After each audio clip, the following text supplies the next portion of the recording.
Troubleshooting and Cleaning. If the range for wireless transmission of data or video is severely limited, the most likely cause is a loose connection.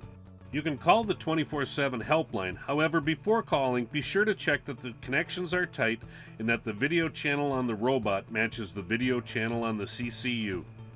Start by opening up the robot. Be sure to check the video antenna connection or transmitter, video antenna power,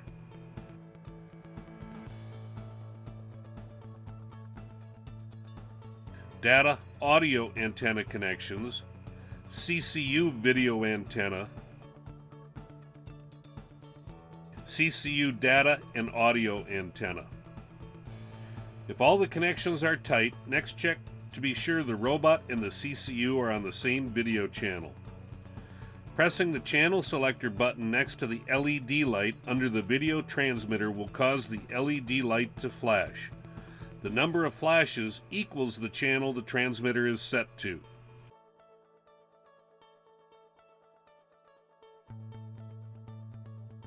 There are a total of 8 channels.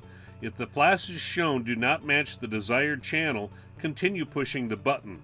With each press, the number of flashes will increase until channel 8 is reached.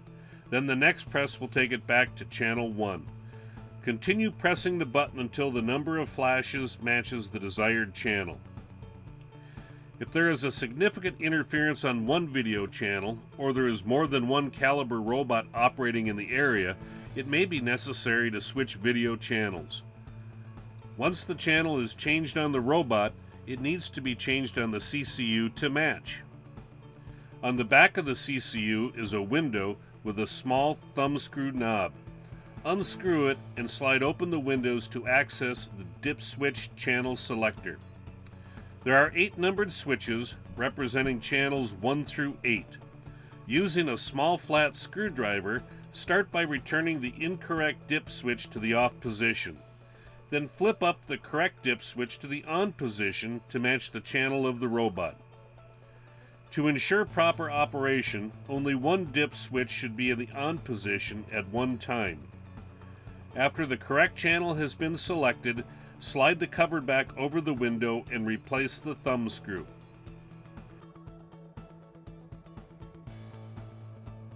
The two-way audio headset has controls for making adjustments to input and output volume. Other than the push-to-talk button on the CCU, these are the only controls for the audio system. If there are problems when listening or talking, check and adjust these controls if necessary.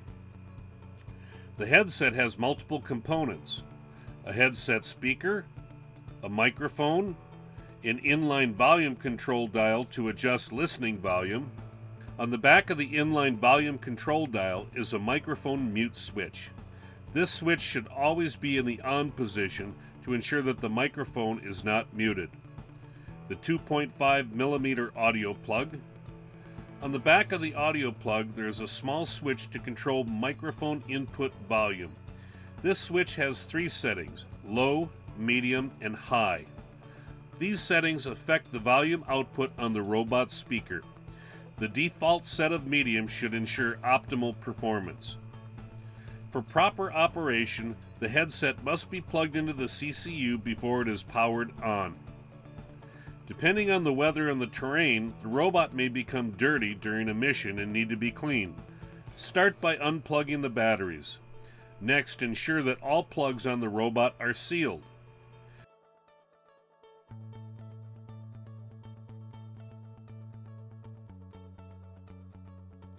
The mini caliber is water resistant.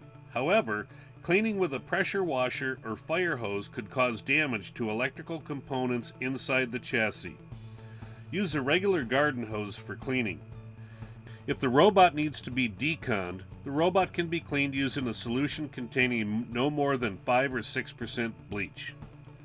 When cleaning the robot, ensure that all dirt and debris is removed from the drive tracks in order to avoid buildup and motor seizing.